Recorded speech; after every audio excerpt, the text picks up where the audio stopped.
Video பார்க்குற எல்லாருக்குமே வணக்கம்.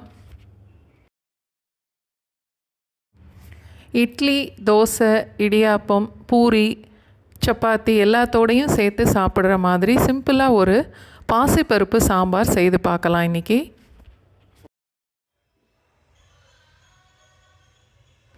அரை கப் அளவுக்கு பாசிப்பருப்பு 120 ml எடுத்திருக்கேன். மீடியம் சைஸில் 2 தக்காளி, அதையும் வெட்டி பருப்போடு சேர்த்துடணும். 1/4 டீஸ்பூன் மஞ்சத்தூள், 1 டீஸ்பூன் எண்ணெய், அதோட 2 கப் அளவுக்கு தண்ணியும் சேர்த்துட்டு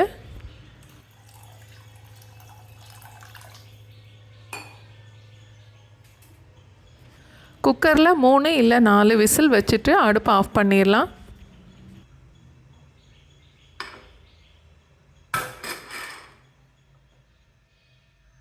தாளிக்கிறதுக்கு 2-3 டீஸ்பூன் எண்ணெய்,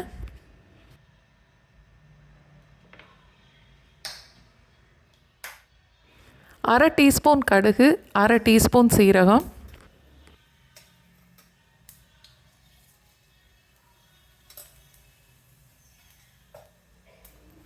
கொஞ்சம் பெரிய துண்டாகவே வெட்டின வெங்காயம் ஒரு 3/4 கப் அளவுக்கு, 3 பச்சை மிளகாய் முழுசாக கீறினது, அதோட கொஞ்சம் கருவேப்பிலை,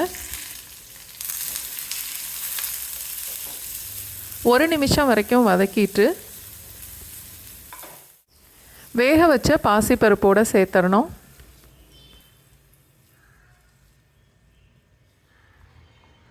தேவையான அளவு உப்பும் சேர்த்துடலாம்.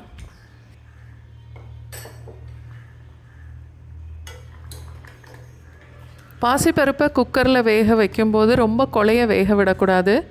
இது மாதிரி 3/4 அளவுக்கு வெந்திருந்தால் போதும்.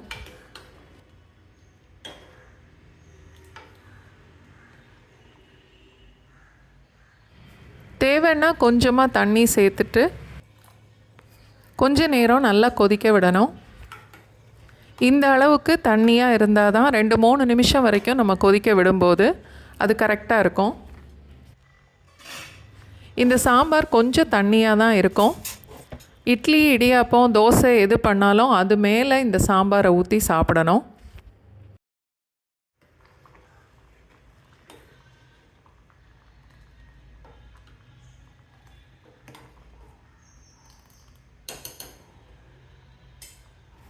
ரெண்டு 3 நிமிஷம் கொதித்ததுக்கப்புறம் அடுப்பை ஆஃப் பண்ணிவிட்டு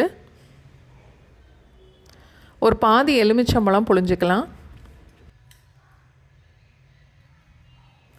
அதோட கொஞ்சம் மல்லி இலை,